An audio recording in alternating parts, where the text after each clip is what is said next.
আমরা যখন পোলে এসটি লাইনে কাজগুলো করি, আগে একটা দেখাইলাম আপনাদেরকে যে হিটসিং করছি। হিটসিং কমপ্লিট হওয়ার পরে এই তারটা আমরা হচ্ছে এখন পোলে তুলে দিচ্ছি। পোলে হচ্ছে ডপার ফিউজের নিচে লাগাবো এবং উপরে যেটা আছে এটা হচ্ছে gang isolator. Gang isolator disconnect করা আছে, মানে পাওয়ারটা অফ করেই আমরা কাজ করতেছি আর কি ওভারঅল।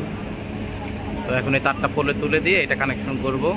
আমাদের একটা ফিডার অলরেডি হয়ে গেছে, এখন হচ্ছে সেকেন্ড ফিডারের কাজ হচ্ছে চলমান। এখান থেকে আমরা হচ্ছে লেবার দিয়ে তারগুলো তুলে দিয়েছি এবং উপরে হচ্ছে আমাদের যারা কানেকশন করবে ওরা এখন পোলে আছে, ওরা এখন কানেকশনগুলো করে দেবে। কানেকশনগুলো করলে দেন হচ্ছে দুইটা ফিডার ওকে হইলো। এরপর হচ্ছে আমাদের আরেকটা ফিডার থাকবে আর কি। আরেকটা ফিডার হইলে তখন দেন পুরো পাওয়ারটা দেওয়া যাবে আর কি ওভারঅল।